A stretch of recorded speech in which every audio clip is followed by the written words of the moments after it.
Welcome to Last Week in Legal AI. I'm your host, Tom Martin, and we're going to recap last week's top stories.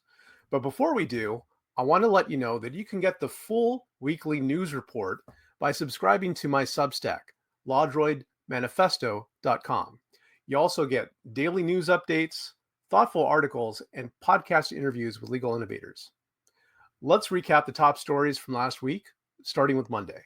So on Monday, despite rapid AI adoption, it was reported that a growing number of people are resisting its use due to ethical, environmental, and philosophical concerns.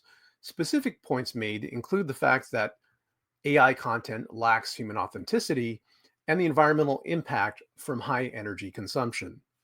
I'd like to point out that I published an interview with Nikki Shaver, CEO of Legal Tech Hub, and a fascinating person. She is a force of nature, and I really suggest you watch this episode. There's a lot to learn. Then in top news on Tuesday, in an unprecedented courtroom event, an AI-generated video of Chris Pelkey, a victim of a fatal Arizona road rage shooting in 2021, delivered a victim impact statement directly to his killer. Pelkey's sister created the AI statement using a model that was trained on videos and audio of her brother to represent sentiments she believed her brother would express, including forgiveness.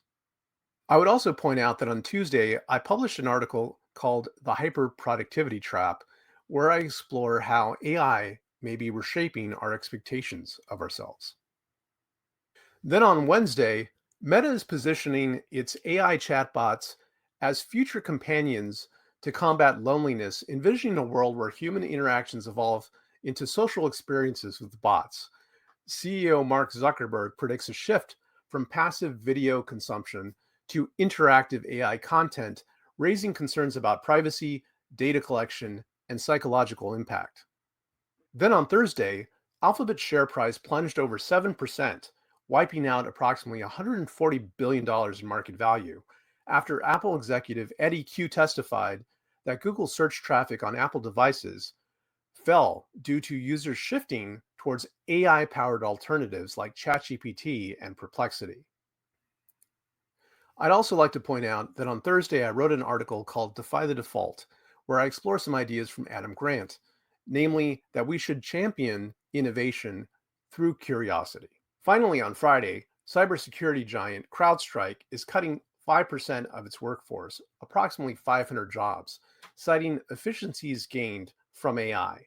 CEO George Kurtz claimed AI enables faster innovation, though critics called the move tone deaf, given the company's role in last year's global IT outage.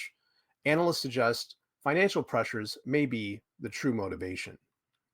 Also check out, on Friday, I wrote an article about my experience as a law professor at Suffolk University Law School and my free textbook available at genailawtextbook.com. If you're a professor or law librarian that'd like to get access, check out genailawtextbook.com and you can register to get free access.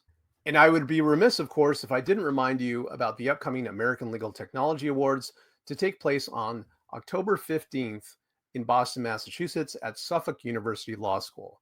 It's going to happen the day before the Clio Cloud Conference. So if you're going to Clio, you'll already be there. Please join us. It's going to be a fantastic time. You can check it out at americanlegaltechnology.com. So that's it. Thank you so much for watching this edition of Last Week in Legal AI. I'll see you next week.